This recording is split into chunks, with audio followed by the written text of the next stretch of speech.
ये कहानी लगभग हर घर की है, जहां शादी के बाद लड़के की माँ और लड़के की बीवी को ये असुरक्षा हो जाती है कि कहीं उनका पलड़ा लड़के के सामने हल्का ना पड़ जाए। ऐसे में चालाक बहू सास को कैसे देती है जवाब, चलिए देखते हैं इस कहानी में।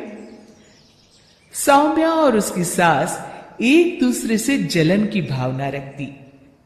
दोनों के बीच सिर्फ कंपटीशन था कि आखिर शेखर है किसका। शेखर यानी सौम्या का पति और कंचन बहन का बेटा। एक दिन सौम्या अपने कमरे में शेखर से फोन पर बात कर रही थी। हेलो शेखर, मैं ना आज सारा दिन घर का काम काज करके थक गई हूँ। क्यों ना शाम को किसी क्लब में चले? Okay baby. कमरे के बाहर कंचन बहन सौम्या और शेखर की सारी बात सुन लेती हैं। बड़ी आई मेरे बेटे को लेकर क्लब जाने वाली। शाम को तो वो मेरे साथ मंदिर जाएगा। शाम को शेखर जल्दी वापस आता है और सौम्या भी शानदार ड्रेस पहनकर तैयार रहती है। अरे शेखर बेटा, अच्छा हुआ तुम आ गए। बेटा लगता है मेरी कमर में लचक पड़ गई है। हाय, मैं तो मर गई। अरे माँ, क्या हुआ? मेरी तो सौम्या से बात हुई थी, उसने तो मुझे कुछ भी नहीं बताया।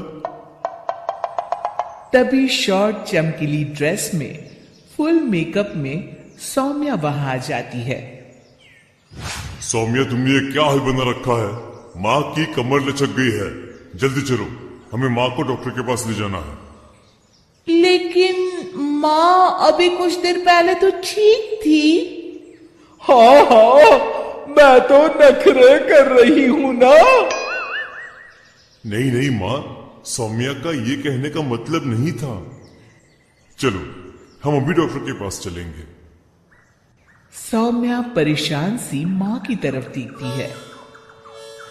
शेखर माँ को पकड़कर कार की तरफ ले जाता है कि तभी कंचन सौम्या की ओर देखकर आंख मारती है। कंचन सौम्या की तरफ शरारती हंसी हंसते हुए कहती है, सौम्या बेटा, जरा खाने में कुछ चटपटा बना लेना। मैं शेखर के साथ डॉक्टर के बाद मंदिर जाऊंगी और हमें आने में देर हो जाएगी। शेखर और कंचन जैसे ही कार में बैठने जाते हैं, सौम्या वहां आ जाती है। शेखर, मुझे ना माँ की बहुत चिंता हो रही है। क्यों ना मैं भी आपके साथ चलूं? खाना मैं घर आकर बना लूंगी। वाह सौम्या, तुम कितनी अच्छी हो। तुम्हें माँ का कितना ख्याल है। सौम्या कंचन की ओर देखते हुए, आखिर तुम्हारी माँ मेरी माँ भी तो है। अरे नहीं सौम्या बेटा, तुम परेशान ना हो। अरे माँ नहीं, सौम्या भी आपके ठीक होने तक परेशान ही रहेगी और उसका मन भी काम में नहीं लगेगा। चलो सौम्या, तुम भी साथ चलो। सौम्या पार्टी की ड्रेस में ही शेखर के साथ कार के सामने सीट पर सवार हो जाती है। कंचन रास्ते में कहती है, अरे शेखर, ये तो किसी चमत्कार से कम नहीं। क्या हुआ माँ?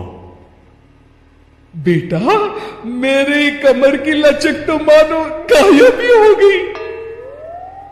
सौम्या तो समझ चुकी होती है, लेकिन वो शेखर के सामने अनजान बन जाती है। माँ, ये तो सच किसी चमत्कार से कम नहीं। आपको तो ईश्वर का शुक्रगुजार होना चाहिए। शेखर, चलो हम माँ को सिविल लाइंस के हनुमान मंदिर ले जाते हैं। और देखिए ना, आज मंगलवार भी है। हाँ हाँ, क्यों नहीं। लेकिन सौम्या, मैं तो ऑफिस से सीधे यहाँ आ गया हूँ। मैंने तो हाथ मुंह भी नहीं धोए।